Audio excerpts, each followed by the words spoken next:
It's not that often that we get a small one-man indie team game that really catches my attention, but boy, Rise of Piracy is doing just that. The developer self-proclaims the title as a Mount and Blade style game with pirates and RTS invasions, naval battles, heading onto land, conquering forts, growing your clan, and of course becoming a massive army.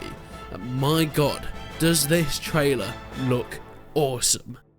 Rise of Piracy is supposed to be the perfect blend of action, adventure, and RTS. Of course, much like a Mount and Blade style game, you start with nothing. A wandering traveller that just has wanderlust for the world. You start with a small vessel, then you have to grow your fleet. But everyone at the start is a threat, so make sure you're being very, very careful. Trade, fight, recruit, grow, pillage, ally, and destroy, and conquer your way to grow your renown and to become the most threatening pirate on the 7 seas. The game is going to focus a lot on heavy progression and growth. It will be a full single player campaign, and we can see the single player map that looks absolutely gorgeous. The way that they've modeled the whole of the Caribbean definitely takes after that Mount and Blade style, but with some really nice looking graphics. In your campaign, you're going to be given a small ship and a handful of coin. Complete missions and find treasures to build your economic strength and relations with other factions. When you run up against another person on the map, you can choose whether you want to sink them, board them, or just loot their ships. And you yourself need to build these ships of your own, recruiting crew and finding boats to join your fleet. These can be upgraded and changed throughout the game. Using these fleets, you could defeat large colonial fleets in grand scale naval warfare, or you could hunt pirates or long lost treasures, uncovering mysterious lands filled with dangers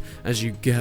One thing I noticed when I was watching the trailer is the destructible environment. Having your fleet offshore bombarding the forts in the distance, seeing the walls and the buildings crumble as the civilians run and flee for their lives, but you're not going to spare anyone. You want this town. You can trade with over 200 commodities that can be found scattered around the world, using trading ports going in between, and of course trying to find where one material might be better than the other, finding what works for you and how you can grow your wealth in order to put into your navy. Another way of making money will also be hunting bounties and finding treasure, as you might expect. Of course, there will be some sort of diplomacy system within it, making allies, making enemies, engaging in diplomacy with pretty much any faction that you meet. Whether you want to go to war or whether you want to trade between them, having set trade routes over long periods of time. But when is this actually set? Well, let's talk a little bit where we're going in historical accuracy. From what I can see, it's basing mostly around the time you'd expect. We're going about 1600 to 1900. There'll be over 30 playable ships, all modelled after ships at the time. Anything from fast, speedy schooners to big gunships with 120 cannons in order to obliterate your enemy from either side. Not only can you find a variety of ships and upgrade them as you go along, but the ships have to be crewed, right?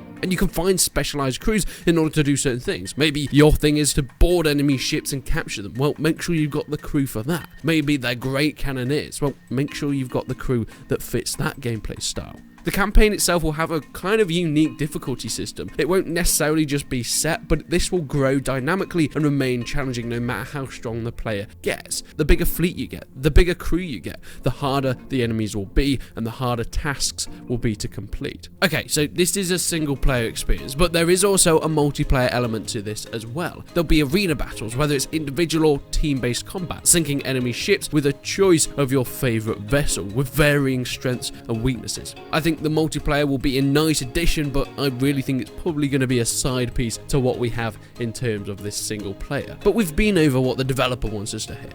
What do I think about this game? Well, I think it looks quite similar to a Blood and Gold Caribbean. This was a Mount and Blade spin-off made within the same engine way back in the day. It was pretty good. It took what Mount and Blade had and put it into the Caribbean. The game, unfortunately, is pretty unplayable now, at least on my system. Loading it up, it struggles on a 3090, so I think there's something a little bit wrong with it. However, the game at the time was pretty successful. It took Mount and Blade's wandering style, growing troops, going to plantations, owning your own cities and taverns, taverns. It went a little bit more in depth in terms of trading within the game itself, and ship-to-ship combat was pretty unique. Being able to board enemy ships was also a nice little touch. I think this game is probably going to be quite similar to that in terms of gameplay, but much more advanced. I think the ship combat looks really nice. Unfortunately, we haven't actually seen any gameplay from the ships itself, but we have seen some little snippets from this RTS style that they're talking about. Because while this is very much Mount and Blade inspired, it's also crossing a little bit with a Manor or a Total War RTS style. I doubt it would be on the same level as an Empire or Napoleon Total War, but it's definitely going to have that RTS element in there to replace Mount and Blade's third-person combat. Instead of going into battles as a soldier, learning the combat system yourself, when you go into battles, you'll be controlling in this real-time strategy style, being able to focus much more on the overall macro of your armies and troops rather than getting there down and dirty yourself. I think this is probably the better way to do it, because whilst I did say this will be similar to Blood and Gold Caribbean back in the day, there was a little bit of a clunkiness to it, mostly being regarded to the naval combat, because you'd be using the ships in this more RTS style from above, but then when you board an enemy ship, you'd then go into a third-person combat style, and it felt a little bit weird. It wasn't quite obvious what they were trying to do with that game. So having a general RTS feel, being able to control ships like you would in Empire Total War, and then as they board, they fight themselves in a more RTS style, I think is probably the better way to do it. We have had a look at some of the screenshots, and most of them are looking into naval warfare, and this game looks goddamn beautiful. The way that the boats deteriorate over time when they've been hit by cannonball, and of course we have a little look at sieging a fort, and the walls falling down on top of the troops there is mind-blowing what is going on here. I mean, we've had Manor Lords this year. Manor Lords was something that really blew people's minds, and I think that Rise of Piracy might do a similar thing. We get a little screenshot of what it looks like down on the RTS style in Naval Invasions. You can see the main ships at the back, but some boarding vessels have been used, lifeboats used to take your troops to land in order to fight there, or even potentially find some treasure. It looks like the ships have some icons above them. I'm assuming that's probably going to be their statuses, whether you're dropping anchor, drifting at certain speeds, raising the sails, or lowering them to fit. And finally, one more look at that campaign map.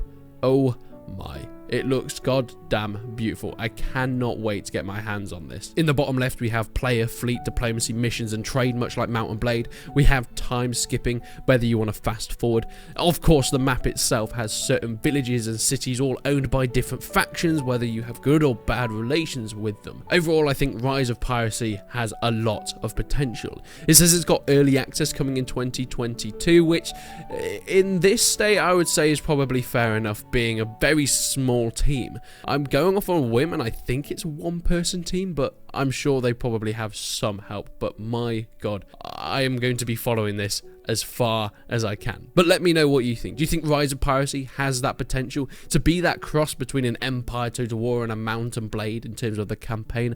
Let me know down in the comments below. But until then, I will see you in the next one.